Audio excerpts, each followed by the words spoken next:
Hey all, how you doing? Good afternoon to everyone. It's JBK with your coaching review for Pitch Talk. So, just looking at the roundup of the games for this weekend, or the weekend just gone. And we had the WSL and a lot of derbies, rivalries, and good games in the Premier League, I would say. In the Premier League. So we had, in our rivalries and in our derbies, we had Celtic against Rangers. We also had AC and Inter. We also had Crystal Palace and Brighton as a rivalry, not a local derby as some has defined it or tried to put it. It's not even in close to being a local derby. And for the last one, Everton and Liverpool. There were others, Tottenham Spurs, and I'll get to that in a minute. And there was also a big one in the WSL for Arsenal and Spurs in the women's game.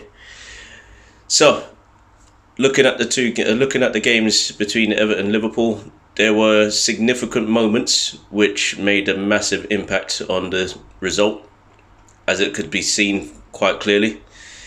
Everton Liverpool 2-2 draw. Everton quite comfortably getting a draw out of the game. Quite happy with that. Liverpool comfortably in control of the game all the way through. Managed to get a goal right at the end, but chalked off by VAR. Now, VAR has been called into question again. I won't go into that. But when you lose a player on the pitch to a technicality or basically an injury, and a VAR decision overrules it, you have to question what it's actually used for, or the people that are making the decisions. What are they looking at, sort of thing. Very good goals in that game. Calvert-Lewin with the final goal of the game. Great header into the back of the net. We'll move on. We'll go to Spurs West Ham, and this one is interesting just simply because Spurs were in control of the game for pretty much 80 minutes. But yes, there were warning signs that West Ham may get back into the game, and from there West Ham managed to do so, and Lanzini with a quality finish to make it 3-3. And that was probably the highlight of the game going forward for me personally. Then we look at all the others. Crystal Palace Brighton. Crystal Palace basically had, from what it was saying, only had one shot on target, one shot in the game throughout the whole of the game, and it so happened to be a penalty. Now that's poor from a team that was at home. That's the best way to look at that. Brighton trying to play a different style and are being effectively better at it, just simply because that's the style that they're looking to go for. So yes, that's one way of looking at it. I'm glad that they're trying something different, and they have been for the past 2 seasons, and it's working. So I'm glad for them. Brilliant work. So 1-1 is the result on that one.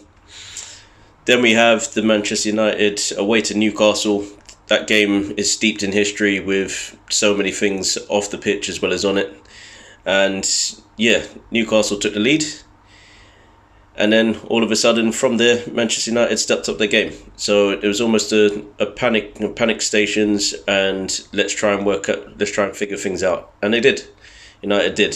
Got a penalty in the end, which pretty much sealed the game. Missed a penalty, and for the rest of the time they were doing well. Got a goal right at the end, and I think tactics won on the day, or it might have been heart. I would say more heart than it was anything else. Arsenal away to Man City, and that's, for me, the Man City game was interesting just simply because when we went to play them over at the Etihad in, I think it was June, when we resumed play, we basically got hammered for all the wrong reasons, and we weren't really cohesive, we weren't really unit. Today just felt so different, or Saturday I should say. That game felt so different, and it felt so alive to be part of a team, to support a team that's trying to do something different with the players. It's not just a case of you're turning up and it just feels mundane with just playing football. No, you're going there to win, so try. and it was only 1-0 to Man City, but at least it shows that Arsenal were trying to play a style and put something in. It's going to be interesting going forward. On top of that, we've also got other games that I would say needs to be looked at. In terms of Leicester Aston Villa, that was a massive game going forward. Aston Villa managing to win the game right at the end, and you could see it was just they really dominated in small spells, and just slowed the game down to make sure Leicester couldn't play as fast as they wanted to. Leicester didn't have Vardy on the day, but at the same time, you can still expect them to try and beat a Villa team that only has Grealish and Barkley in their squad. In hindsight, that's what it sounds like, but no, it was a bit more of a team performance, and it was well orchestrated and got a goal at the end, which was deserved. Going through all the others, we also have. I'm going to shift on to the WSL now. I think that's fair. There are other results, but I want to shift on. Yes, we got Chelsea, Southampton 3-3. Could see what it was all about, but yeah, that's about as good as it needs to be. WSL, which is where my head lies when it comes to football. Arsenal Spurs. You're thinking, okay, it's a North London derby and it should be close, but it wasn't. It generally wasn't. It was a build-up of, wow, what happened? So Arsenal just came out of the blocks. I think it was 4-0, 5-0, 4-0 or 5-0 by half-time. And we managed to finish it off with a sixth goal in the second half. And then conceded. Now, I'm loving the fact that we've beaten teams that are a little bit lower in the league and probably not as advanced in their development as we are. And I think Spurs are getting there massively, and they just need to keep going as much as possible. For me to say that as an Arsenal fan to a Spurs team, I think it's generous, but I'm looking at it from a coach's point of view. I think Spurs are getting there slowly. They just need a few more seasons to really show where they're going and what they're doing. And I think they will start to compete against the likes of Arsenal, United and City for the European places. But yeah, Vivian Miedema, she's now got a half century of goals, the top goal scorer in the WSL of all time. I'm so glad to say that at the moment. 52 goals altogether, and she's been an absolute pleasure to watch going forward. It's been amazing, and hopefully she continues regardless of where she goes in the future. I just hope that she continues to keep playing football the best way that she can. Got some good goals. Katie Mccabe scored against her former side. We loaned her out last season to Spurs, and she managed to get a goal against the old team. You could see that she didn't want to celebrate, but she did. She did. So it was brilliant. Going forward, we also had Aston Villa Chelsea was postponed, unfortunately, because Aston Villa had a number of staff, as best way to put it, a number of members of the team who were hit with the coronavirus. So yes, that's why that game didn't play out. Everton's still doing well, trying to keep up. I think that's going to be an interesting one for Everton if they can continue their good form. They're still part of the top 4 or top 3, I believe.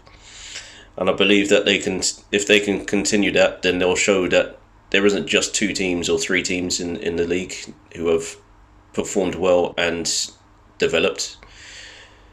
They will be looking at, yes, well, this is who we are as well when we're part of the WSL, so you need to be talking about us as well. It was a good game against Brighton, 2-2. With Everton, unfortunately, there was a player who was yellow carded and then yellow carded again for Brighton, but wasn't actually sent off. Might be one to watch on a women's football show if you haven't seen it yet. Reading, Man City. interesting game at the Medeski Stadium. Reading and Man City. Man City were all over Reading for the most part, but then Reading managed to get their goals. Got a goal to help them stay within touch and distance of the top 7. And Man City managed to get their goals, but again, it just shows that now that there's a new person at the helm, things need to be developed and worked on. And they're now in 5th, which is not where you would find a Man City team of yesteryear. Going forward, United have done well again. They've managed to pick up a win against West Ham, a 4-2 win. As you do, you just kind of roll on. They beat Spurs 1-0 last week. Now they've picked up another win against another London team by doing the same thing away. So Manchester United are really turning heads and allowing people to go, you know what? Yes, there's Arsenal. Yes, there's Chelsea. Yes, there's Man City. But we're here as well. So don't forget us. So hopefully that will be a big step forward for all teams going against Manchester United. And now there's an international break. Germany, England will be on next week Tuesday, 27th of October. So if you get a chance to watch it in the afternoon, by all means have a look out for it. But all games aside, yes, we've had a lot of good games this weekend. A lot of top games coming up, and the leagues are just starting to roll through now, and everybody's starting to realise how good the games are going. So hopefully we'll continue, and hopefully everybody gets a chance just to have a check of how players have done so far, how their team is doing, and how the tactics have started to shape every team's going forward, every team's momentum going forward. I will speak about another one, Premier League, Sheffield United against Fulham, 1-1 draw. Pretty much a must-win game for both teams, even though it was this early in the season. I think momentum will be on Fulham's side going after this game, with a lot of players who showed determination just to try and get the result.